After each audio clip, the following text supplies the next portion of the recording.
Here we go. Welcome to Endurance Unfiltered, fueled by Tailwind Nutrition NZ. All right, so what this is about is some couch conversations, some real grassroots stuff where we talk all things trail running, missions, running, riding, basketball. Listen in, let us know your thoughts, comment below, tell us what you want to hear in the next few episodes as well.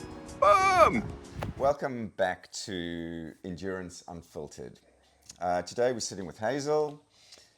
Ultra trail runner, coach, author, and who decided that running 6 milers in 12 months was a good thing. Well, in fact, it was a good thing celebrating 60, but we'll get to that soon. So first question off the bat, for people who don't know you yet, how do you introduce yourself when someone asks you what you do? So I suppose I'm Hazel and I'm a runner. I like to do hard things. I like to run a long way. Yeah. I like to push the body, and I'm also a coach, and I like to get the best out of my athletes. Oh, cool. And so take us back to the start. What was your first experience with running? So I was a cross-country. I was born in the UK, and as a young 10-year-old Hazel, I was a cross-country runner. So running in the British countryside in mud and rain. I started off life as a track athlete, you know. 400 and 800 metres was my bag. Anything longer than 800 metres and I got bored.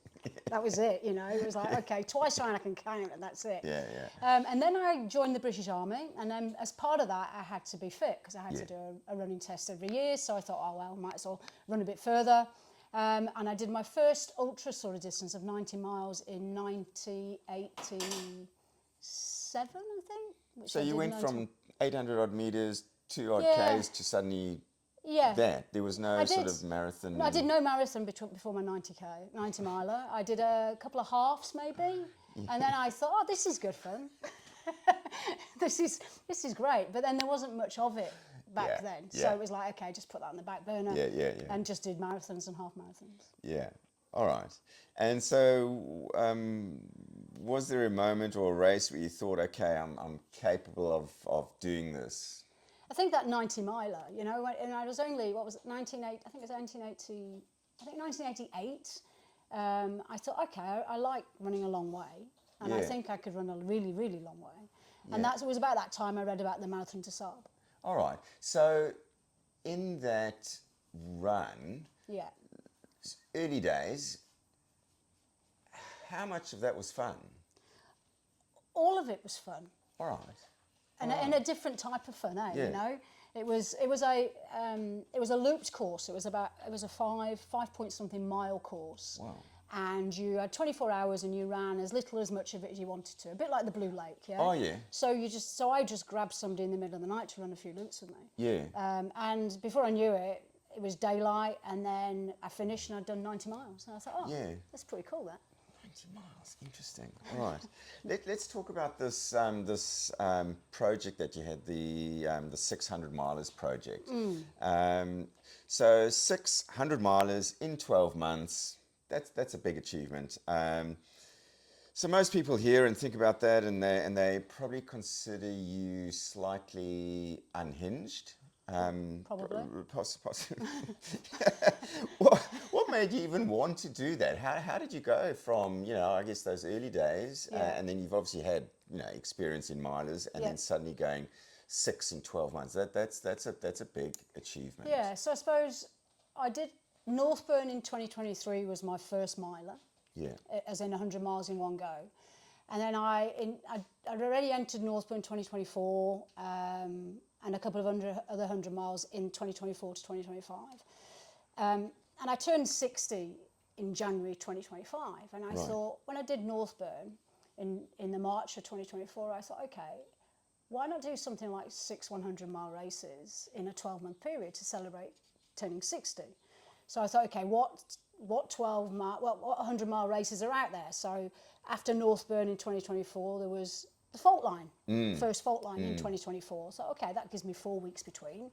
So we'll do that. And then I got into the High Lonesome 100 in Colorado, which was in the August. So I had a few months break, and I did the High Lonesome in Colorado. So that was 3 milers from March to August. So then I'd got the other 3 to do. So the number 4 was the Spectacle, All right. Okay, and then number 5 was Tarawera, Yeah. and then 4 weeks later finished with Northburn. Okay. Yeah. So that well, this is a little bit off topic here. That's okay.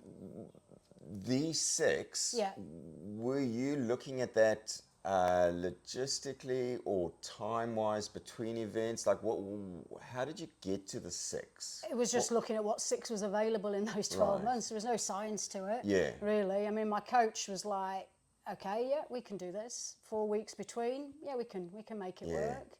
And to be honest with you, Mark, training for 6 milers in 12 months was no real different than training for 3 milers in 12 months. All right. Because in between, it was just maintenance. Yeah. All right. I take your word for it. I'm not gonna... You're not going to try it? No. All right. So walk us through the reality of it. What was the hardest part? Like there's, I guess in my mind, there's the physical side, the mental side, and logistically, as I mentioned, you had these races around the world, different temperatures, all that sort of stuff. So what was the challenging bit there?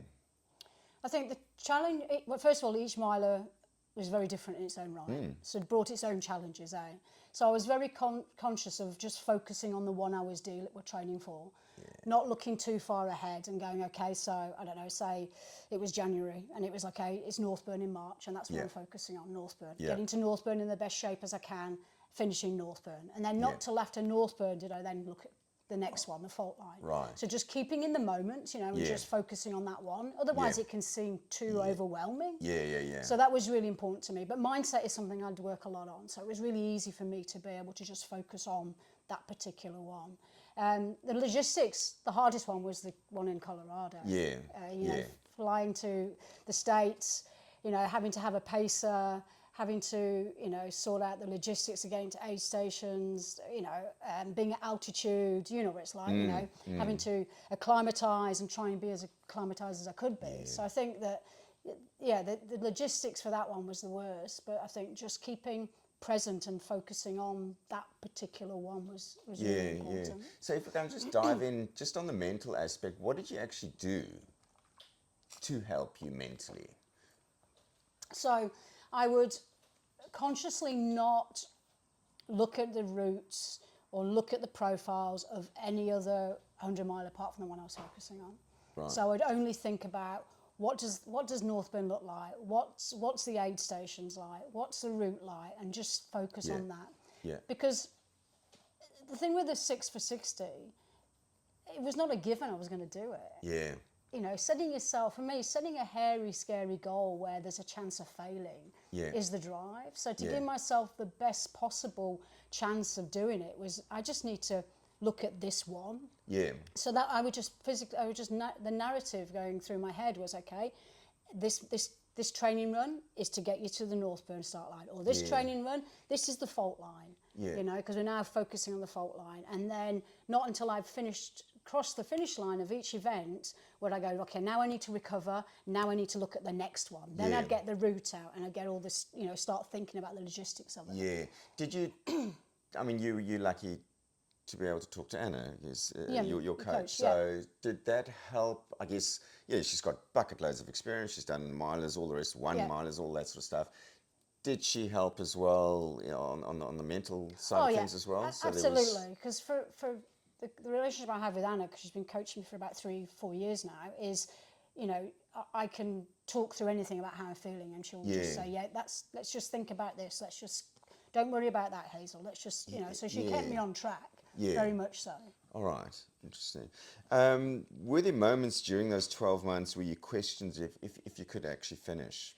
Every time I'm on a start line, I question whether I can finish, because I think it's very arrogant to think that just because we've done the training and we're at a start line that we're going to finish it. Yeah. And I think that we all want to finish it because we've done the hard work for it. But there's certain things that are not in your control. You can only control the controllables, and I think that that's really important. So I think that for me, every time I get on a start line, it's okay. Yeah, I hope to finish this. Yeah. You know, I think Colorado was one where I went, not finishing is not an option. Yeah. Because there was too much on this. You know, I knew for a start that there'll be people watching that dot. Yeah, And I was yeah, like, yeah. this is not an option. Yeah. And I think local events, I always feel a little bit more nervous. You know, the fault line when you've known loads of people around you, Local. or Northburn because I've done it before. Yeah. And, you know, so I think that there's always that doubt whether you're going to do it. So, you know, trail running, you're on your own, you're fighting your own demons and all the rest of it. At what point during your project here, your miler project, did Fran actually come on board? Because I guess my question is around, there's always support people, whether it's direct or indirect. There's always someone behind the scenes doing as much as the runner. I do want to I've actually seen Fran doing what she's done, but I do want to acknowledge it for people that are probably not aware of what she does, that if you can just talk to a bit of what she did to get you, because that, I mean, in my mind, that's a 50-50 thing. Oh, absolutely. So this is, I would rather run a miler than crew a miler. Without a doubt. So I suppose it wasn't until after I'd done the Northburn in 2024, which was miler number 1, that I then decided there was a project. So I was at Northburn, I was on my own. Northburn, I've always been on my own, apart from the running community there. And that was it. I think it was when I came back from Northburn, and because I had the fault line 4 weeks later, and I then went, okay, there's a project here. So I said to Fran, I'm going to do it. In fact, my coach was the same. I said, I'm going to do this. I'm going to do 6. I'm going to do 6. And what does that look like? And by the time I'd done Northburn, I also knew I was going to Colorado because that was a lottery. So Fran, we knew we were going to have that. So for Fran, you know, if I didn't have Fran and my team, I couldn't do what I do. I could not do what I do. Yes, I go out and do the running, but all I've got to do is look after me when I'm out there. Fran's the one that gets to an aid station and sits for 3 hours for Hazel to come through and spend 30 seconds there, and then have to pack everything up and drive to the next aid station, and she, you know, and do it, set up again, and have all this food, and I go, nah, and I go again. You know? Really? So I think that, you know, for Fran, she's on the go more than I'm. Mentally, I think on the go as well, as much as I am. And Colorado was different because we had to rely on people to drive around because, you know, Fran doesn't drive on the wrong side of the road, and you're in the mountains and all of that. If I didn't have Fran and my team, or you know, it takes a village, doesn't it? You know, and Fran is one part of my village. Totally. And the work that she puts in, and the support, you know, when I disappear and do long runs at a weekend, or you know, or especially during that 12 months, I wasn't going to family events up in Auckland or where the family are because I've got long runs to do. So there's huge sacrifices made on her part, and I'm very grateful for that. When I'm out there in the middle of a miler, I remind myself that I'm lucky to be here, and what has Fran given up for me to be able to be here. Yeah, all right. So what did you learn about yourself that you didn't know before you started? Like what was like, you know, obviously you said you've run milers, now you're running 6 of them. So I mean, was there, you know, what was that learning at the end? Like, I think that during every miler you learn something about yourself, and you've got to be really comfortable in your own skin in a miler, especially the remote ones, and there's a small field out there. So I think what I learn and get reconfirmed every time is I'm happy out there on my own, and I thrive in that you know, uncertainty of you know, whether you're going to finish it or not see anybody all night long because everybody's running at different paces. So I think that the biggest thing I learned was, number one, we're capable of so much more than we think. You know, and our body and our mind will let us push on if we're prepared to let the you know, it'll be uncomfortable and it'll hurt and it'll suck, but just to push through it. You know? That would have been interesting at altitude because it's not something we readily have here. So we have temperatures, we have rain, we have steep hills and all that sort of carry on, but altitude, did that, I mean, I talk from experience. I know physically what it can feel like. I know mentally what it can feel like. What was your feeling there as you were going through that race at altitude? Like, because you're getting everything at you. There's a physical aspect, the mental Yeah. aspect, all these challenges, and you're in a race. Yeah. So it's not like hey, I'm going to stop and sleep overnight. So I think that first of all, I tried to acclimatise as much as I could before the start. Yeah. So we went to the States 3 weeks before. We started in Denver. So that's what, 1,500 metres. Yeah. And eventually we moved every 3 or 4 days to a higher altitude. Yeah. So for the week leading up to the race, I was at the altitude that the race started at. Yeah. But just to give you some understanding, that the average altitude I was at for the whole race was Mount Cook. Yeah. That's what people don't understand. All right. Eh? It was which is what, 4,000 something metres or something. Yeah. So I felt really, really good for the first third of it. I felt really good. I was expecting the altitude sickness to come, and it hadn't. I was eating, I was drinking, I was thought, this is really sweet. This is everything's going really well until it isn't. Yeah. And it's quick, eh? Yeah. And then it was, oh no, I feel sick. Yeah. Oh, I'm going to vomit. Yeah. Oh no, I can't eat anything. Yeah. Oh, and this is as you're going up. Eh? So, and then as it was coming down, although I felt better, I know I'd been so slow going up that I pushed on the way down and didn't stop and eat and drink like I should have. Yeah.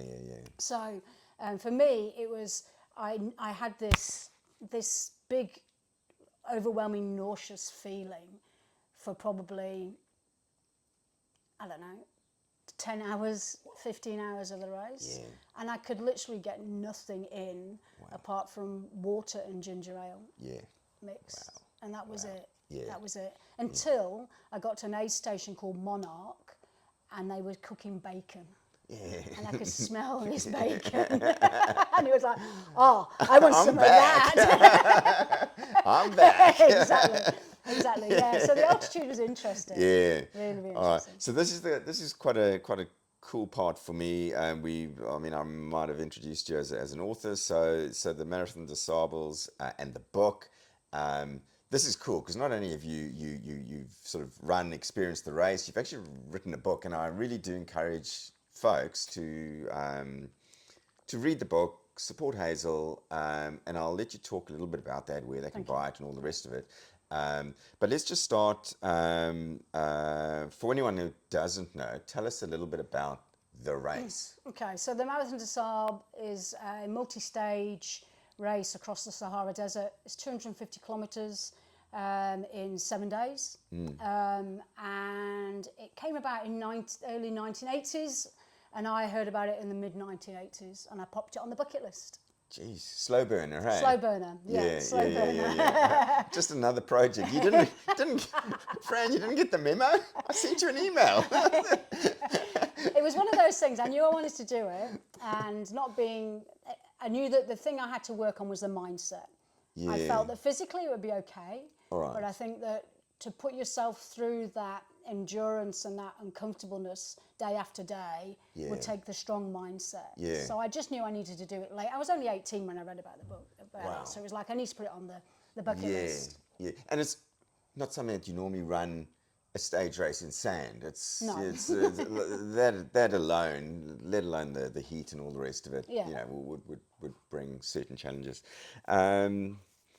So what brought you to actually write the book? What was that? How did you get to that stage where you went, gee, I need to actually share this experience with people? I'll blame COVID. Yeah. Because in the Marathon des Sables I was supposed to be doing was supposed to be in April 2020. Yeah. And we all know that February, March 2020, the world changed slightly. Yeah. So the event got cancelled. It got postponed and then cancelled again. And this went on probably for 18 months until I eventually got to do it in October 2021. Yeah. Wow. So I think by having to do that, keep motivated and training through all that time, thinking it was going to happen and it wasn't because the world was still in lockdown. Yeah. Given then the experience of running the Marathon des Sables in the October with people who had been in lockdown in all the different countries, there was high incidence of diarrhea and vomiting on the camp. There was people falling like flies. We had a heat wave during it. it was just sort of like, okay, this is a story in the making, I think. Yeah. Was that the story you were trying to tell? I don't want to go too much into the actual book itself, Yeah. but I think, broadly speaking, no, what I think was this? I think the story I was trying to tell was that in some ways we are the product of our upbringing. All right. Yeah, we're the Yeah. product of our upbringing, and it's how we deal with that Yeah. means whether we are a positive product of our well-being, of our upbringing, or we're a negative. Yeah. Okay. Yeah. So the part of writing the book was to sort of go, okay, I won't give too much away because I want you to buy my book and read it. But life can serve you a load of shit at times, all right? Yeah. And it's how we deal with that. Yeah. And how we develop a mindset to deal with that that helps us deal with things later on in life. Yeah.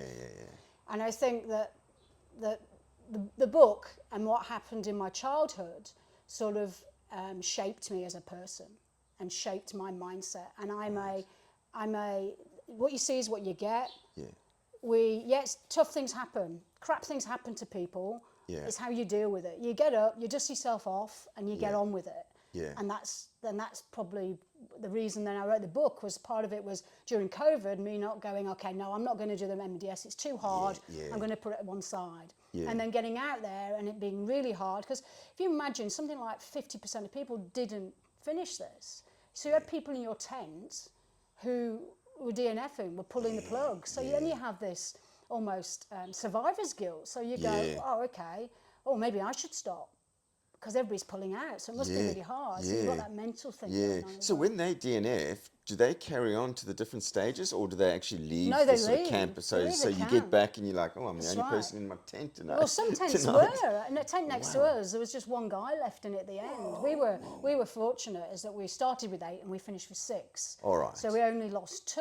Yeah. But it still has an impact on you, because you still then do question about, especially because during the double day, the morning of the double day, I felt really awful. You know? So I wasn't even sure I was going to finish myself. Yeah. But you start to put that self-doubt and that narrative. So having to dig deep and go, no, come on, you can do hard things. Yeah. Interesting. So what do you hope people take away from reading your book? I mean, I know you referenced it a little bit earlier, but if there was sort of one or two things. I think there's 2 things. People, first of all, my book's not just for runners. It's for anybody who wants to have an insight in how we can, train our mind to do difficult things and how we can just get on with it. People who are running the Marathon des Sables, they'll learn a lot about it.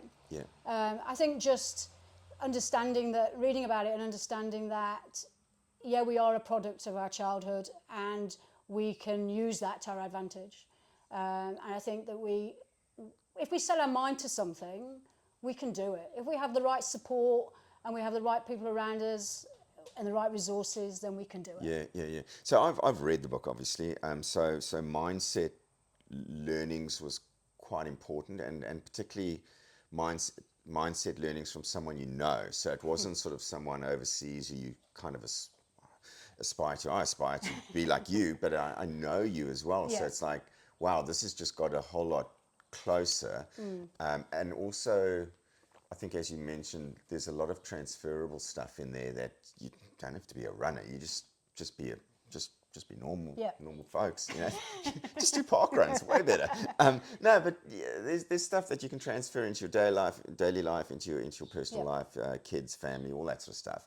Aspire to just find your own Marathon des Sables, like whatever that looks like. So there is another section that I'm going to supposed to go into here, which is your coaching. But in typical fashion, we're just going to veer right. I know Amy wants to keep me on script, and that's why she's given me these. But that's not a guarantee I'm going to follow it, all right? I'm not the boss of anything, by the way. I do want to actually talk about, so we've done this, like these 2 really, really cool, epic personal goals. I actually want to dive into maybe something a little bit more personal now and talk about your sort of your current health situation and how that looks like at the moment, and also more importantly how that's going to shape what you want to do in the future. So both from a physical perspective and also mentally, how's what you're living with now Yeah. going to shape what you're going to do in the future? Okay, all right. So what I'm living with now is stage 4 melanoma. I got diagnosed in August last year. I had melanoma removed in 2019 off my shoulder. Everything was fine until August last year, and I've now got tumours in my liver, lungs, and other parts of my body, and on immunotherapy for it.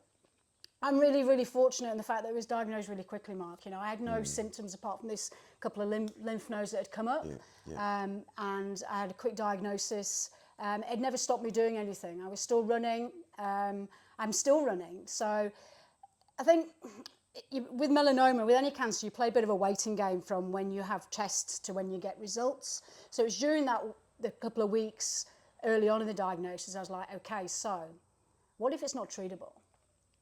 What does that mean? Oh, that means I'm going to go to the States and I'm going to run every bucket list run that I could possibly do. Yeah. You know what I mean? This I'm going mortgage to be doing, is going. Yeah, that's right. That's right. You know, this is it. Yeah, You know, I'm going to go and do everything that I want to do, so I don't regret not doing it. So the diagnosis came that it was treatable. So that's okay. So I'm on immunotherapy, and I have every 6 weeks I have immunotherapy, and every 12 weeks I have a scan to see what's happening. At the moment, everything's progressing really well. All the tumours are shrinking, and I'm still able to run. I have some days where I feel really fatigued, and I will just do a little bit of stuff. And then there are other days where I just feel like this is not really happening. You know, and I'm out listen to your body. a 5-hour trail run, and then I go, I can't believe that I've got this stage 4 cancer, and I'm out here running still. You know. So with anything like diagnosis like this, it makes you sort of go, oh, okay, our own sense of mortality. And you go, okay, so I don't want to have any regrets. I don't want to go, you know, I wish I'd done this or I wish I'd done that. So it hasn't changed how I'm going to be. I've got Northburn in 4-5 weeks. Which is a tough race. Thanks, Terry. I'll shout out to Terry here. It is not some walk in the park, all right? No, He's found every bit of vert in Cromwell ever. And he's put it into 160K. But that's why I'm going back for my 4th time. Yeah, you know? exactly. You know, It's like... that's it. You know, it's type A fun, isn't it? So I think it hasn't changed my attitude to my sport, apart from if I'm feeling good, I'm going to get out there and do it. Has it changed? You say it hasn't changed your attitude. Has it refocused some of the stuff? Like, you know, you say if it was terminal, you would go do all the bucket lists. Would you still go do some of those, or are you going to hold some back? Like, I mean, the plan was always that I wasn't going to do any big races, relative obviously, big races this year before the diagnosis. It was going to be, no, I'm not going to do that. We're going to do something different. But then next year, so I will probably, I'm in the Western States and High Rock Lottery every year. So there's always that. And I will probably choose an overseas race for next year to go to. But I would have done anyway. I just... I don't know. People expect sometimes when you get a diagnosis like this that you shouldn't be, you know, you're going to be sat on the sofa. You're going to be not able to do what you want to do. Yeah, granted, some people are like that because that's what their condition is. I'm fortunate that I can still do what I love, you know, and I will continue to do what I love. It is as it is. It's just one part of me, you know. It's actually quite, I think we spoke about it off camera, that this sort of diagnosis journey is much like an ultramarathon where, you know, like I guess you're on your own being that you living with the cancer, but you've got a crew person in the race and you've got a support person in your life.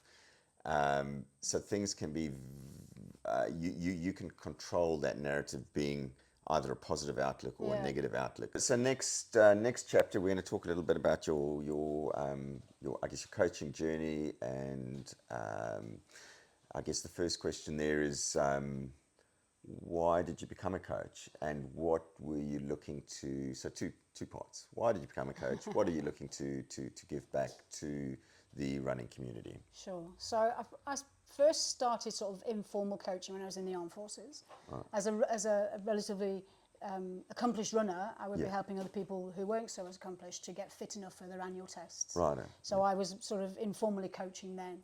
And then becoming a registered and a certified coach for me was important because anybody can set up as a running coach. Yeah. So it was about having that science and that qualification behind me. I just want people to achieve their best, whatever their best is. Yeah. You know, whatever their Everest is, Yeah. whether it's a 5K or it's just being able to play with their kids or to run 100 miles or a 100K. I just want to, with all the athletes that I coach, just want them to achieve their best. Yeah. And it's important for me that running doesn't consume their lives, because you're not just a runner, you're a husband or a wife or an Yeah. auntie or an uncle, you've got kids, you've got elderly parents, and Yeah. you've got to fit all that in, eh? So Yeah. it's, for me, it's really important as a coach that my coaching sort of dances with you. Yeah. Yeah. And fits in with your life, and there are times when life is really busy and running takes second place. And that's okay. Yeah. You know, Yeah. so I think that's something I really try and strive for with my athletes, is that it's okay to have a lighter running week. Yeah. It doesn't mean that you've had a bad running block.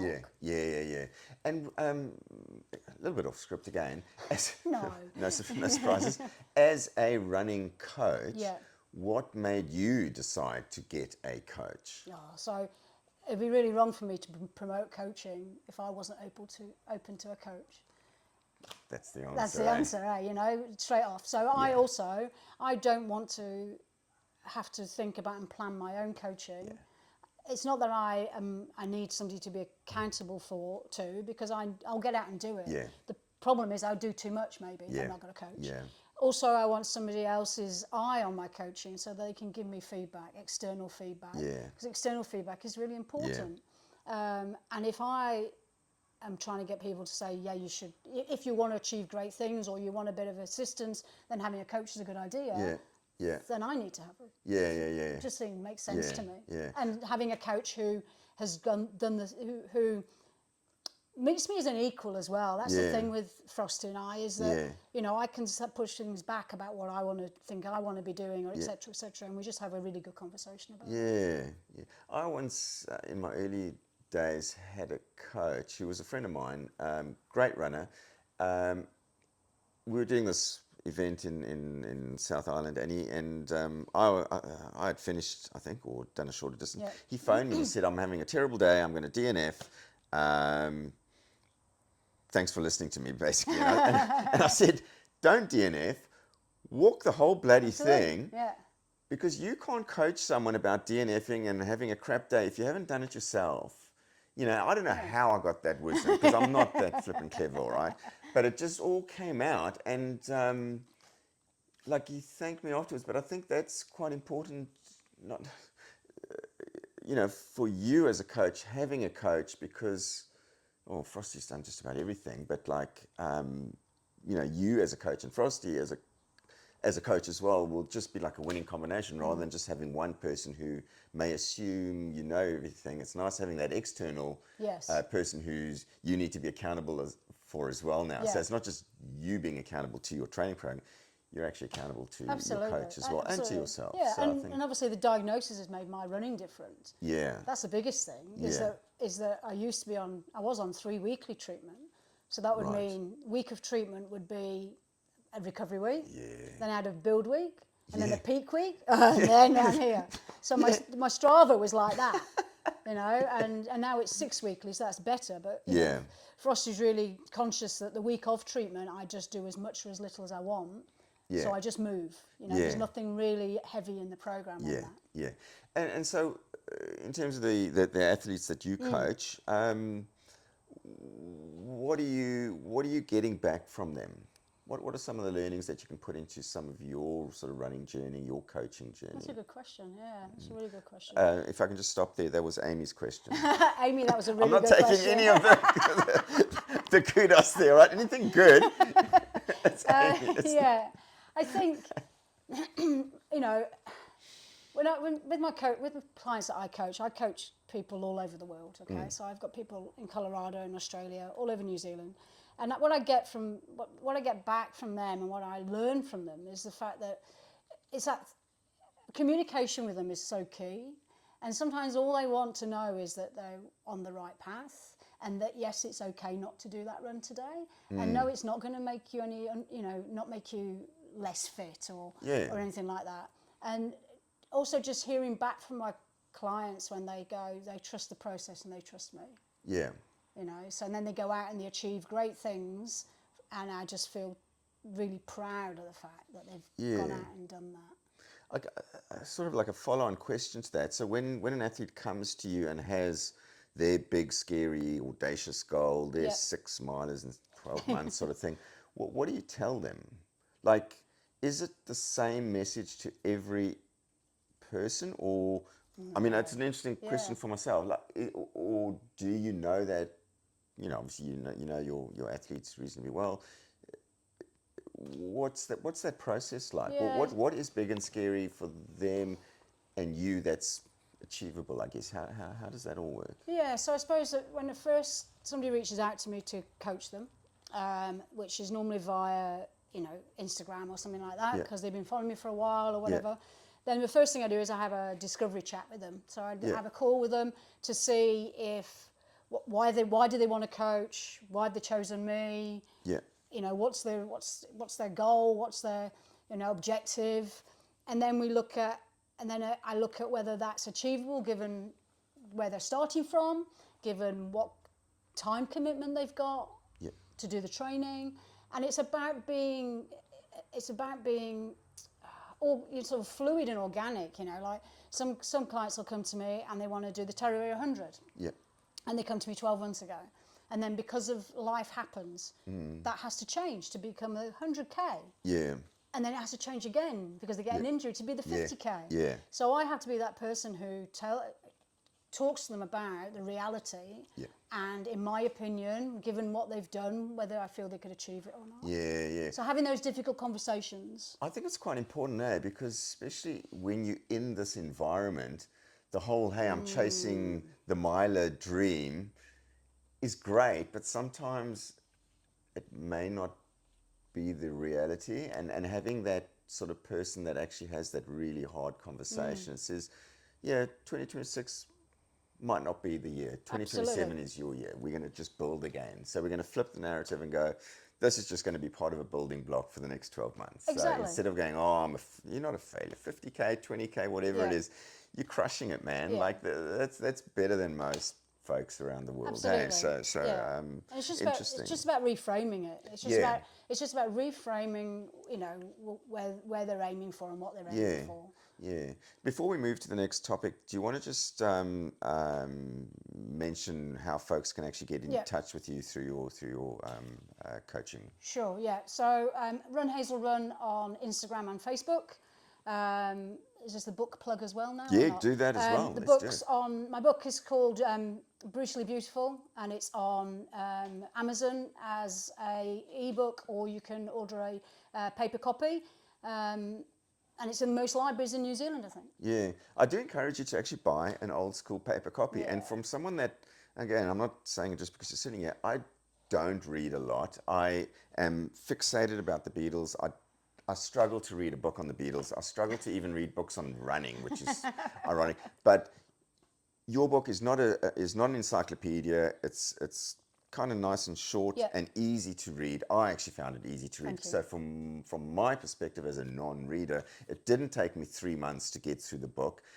It was hell of engaging because it's not always about running and your cadence and your splits and your da-da-da. It was just way cool transferable stuff wherever you are in your life and in your running journey, there's something in that book that'll resonate with you. So I just encourage you to buy the book, because then, I mean, hopefully they don't share it around, but people can buy their own book. But good karma, just support good folks, and that's why I was really keen to have you as part of the chat today, just to try get that message across to as many folks. So the next topic, and I'll actually read it here. It's called Why Running, and then next to it, it's got 3 to 4 minutes. So I think I'm getting directed, because She'll ring a bell at 4 minutes. I think Amy knows if there's not a timing yet, this will go on for like 4 days. So 3 to 4 minutes, Mark. All right, here's the big one. All right, so why should someone get into running or endurance sport for that matter? Something long, I guess. In fact, it says here, even endurance running. So which is objectively hard and sometimes miserable. I don't know if Amy's been watching me run, but that pretty much describes every run. No, I'm kidding. I actually do have fun, by the way. I've almost forgot the question now because I know. because you've gone off point again. So what was the question? All right, Why- let me why go. Reverse. Reverse. Right, so when it comes to endurance running, or why should someone get into running, particularly endurance running, when it can become quite hard, quite difficult, quite miserable? You're having that physical, mental challenge. Why do people want to get into it? It's a good question, eh? Really again. good question. Very good question. Amy, thank you for the good question. First of all, I guess that not everybody should be a runner. Just because you can run doesn't mean you should be doing it. So that's something you need to find your why for running, which I think is something I feel really important about, is that you need to think, why am I doing this? So I like to run the longer distances to just see what my body is capable of and what my mind is capable of. I enjoy the solitude. I enjoy the problem solving. Yeah. You know, when it sucks and you're dry retching for 5 or 6 hours and you're having to stop on your poles every 10 meters and lean over them. Yeah. And you're thinking to yourself, why am I doing this? Why am I doing this? And I just remind myself to be very grateful that I can do this. Yeah. And to remind myself that I've done the hard work and the training and I actually paid to do it, and that I need to just proving to myself that I can do these hard things. I'm not out there to prove to anybody. You know? I know I'm a reasonably good age group runner. Yeah. Fair enough, but I go out to compete with myself and to compete with the race director. Yeah. Especially Terry. We don't have a vendetta against you, all right? But Especially Terry. But I think that if you really want to know yourself really well, you have to do hard things. Yeah. Because you need to push yourself outside your comfort zone, and you need to then be okay with being outside the comfort zone and being okay that this stinks at this moment, but it will get better. Yeah. But also reminding yourself that when you're feeling good, this too will pass. Yeah. Just because you're feeling good right now, in another 10K, you might not be. Yeah. That is so interesting, hey? Because when you go on these runs and you're like, I want to bottle this feeling, within 10K, there'll be something in the trail. It might be a hill, might be just a stream crossing. And then you're like, life sucks. That's and right. I'm like, where is that bottled feeling again? Yeah. But then it comes back. Yeah. But there's so many transferable feelings and experiences in trail running, and one thing that you experience in trail running is those ebbs and flows. Sometimes you experience the feeling of a DNF, and I always think back. I mean, I think I might have DNF a few times, and it's no big drama because I'll, whatever it is. But I always think back at the real big entrepreneurs of the world and how they frame failure. They just do not see failure as the end goal. It is out of sight, out of mind, and they're off again. And I think that is something we can learn a lot quicker by doing these runs, because if you do fail, it doesn't matter. Just sign up the next week and do it all again. So there's some really good transferable life skills that you learn in trail running. And I think, to your point, just about the problem solving, even if it's just basic problem solving, the fact that you're going, gee, I actually managed to do that, because there'll be parts of that really did suck. And then when you get to the end and you're like, I really wanted to give up then, but you didn't. And it's a good for yourself, but also a good learning for other people, whether they're runners or not runners. I agree on that. And I think that we sometimes look for the perfect race. And it doesn't exist. The wheels will fall off. But you will put them back on again if you've done the training, mental training to do that. And I always say to an athlete, if they have a DNF, it's not I did not finish, it's I did not fail. Yeah. You turned up to the start line, you Yeah. didn't fail. Yeah. You turned up at the start line and you've learned from it. Yeah. You know, and it's really important that we Yeah. learn from everything Yeah. we do. And it's funny when someone goes, oh, they're DNF, they got to 80K. I'm like, dude, you got to 80K of like a miler or even 100K. It doesn't matter. No. You still did 20, 30, 40. It doesn't matter. No.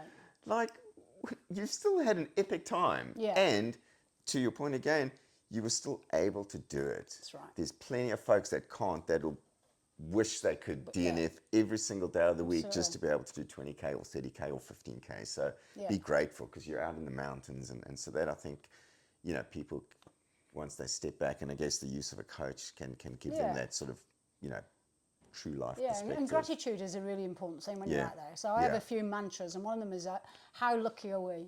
Yeah. How lucky are we to be able to? And I go, how lucky am I to be able to run 100 miles and not have to worry about emails? Yeah. Somebody contacting me. All I have to do is look after me and just get from A station to A station, and that's it. Yeah, it's a cool life. Yeah, eh? absolutely. And I quite like and you know, like you're self-employed. I like the solitude of the runs because then all the noise disappears, and you like. So when people say, "Oh, you know, it's you know, it's a solo thing," I love that. Yeah. I love not having all the noise and all that because it can become quite draining if you sort of at an expo or engaging with you know the sort of pre-race hype. And so when you're at the race, I'm like, oh, this is the best time ever. It's just so quiet. That's right. Maybe because there's no one right at the back where I'm running, but that doesn't matter. Because I think they've packed up the event by the time I come through. But no, that's a conversation for another time. So what has running given you that nothing else that can't be replicated, I guess, in any other sort of day-to-day sort of experience? It allows me to turn up a better version of me. It allows me to, you know, people say, what you're running from? I'm not, I'm running to. I'm running to a better version of Hazel and somebody who is able to quieten the mind, like you said. When you're out there running solo, it gives me a chance to quieten that mind, shut out the chatter, process things, get the endorphins, put things into perspective, all of those things, you know, so that when you come back home, and you feel like I feel like I'm a better version of me, and I'm showing up more present in other areas of my life because I run. Yeah, certainly does give you the time to reflect. It probably gives me more time because I'm slower, but you probably have to condense that time. So, go the 5:30K mile, you know, whatever. So let's talk about fuel. Okay.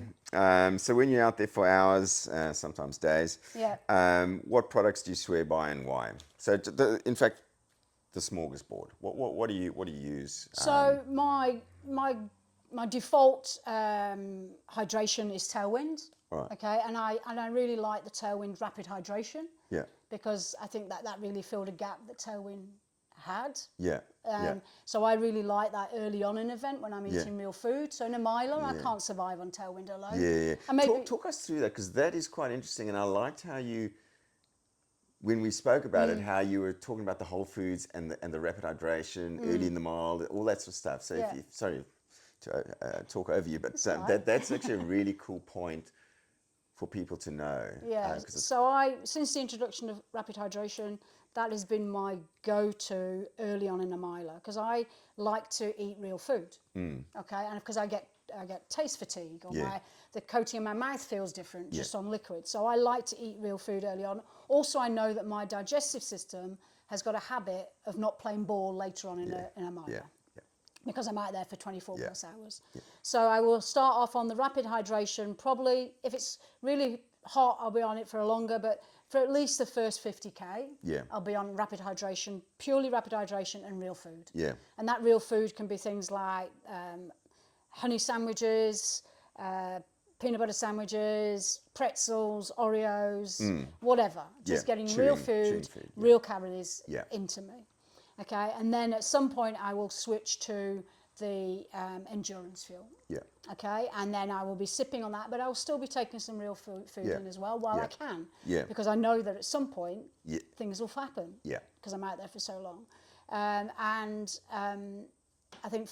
So that's what I will try and do. And then if the wheels fall off completely, then I'll have water 50% water, 50% ginger ale. Yeah, Because that yeah, calms my yeah, stomach down. yeah, And eventually I'll hopefully get back onto the tailwind. Yeah. But it's all about not worrying if you can't get the food in. Yeah. You know, there are other options out there, Mark. I think some people, they get so hung up on the 500 mils of this every single hour that when that doesn't happen, they then pull out of a race because they're not getting enough fuel in. Yeah. And it's about, you need to adapt. Yeah. You need to change what you're having. Try, you know, they say don't try anything new on race day, but during a miler, you need to you need to, because you're hungry. You need to get some food in, and whether it just be, sometimes it's just lollies because I just need to get that sugar in. Yeah.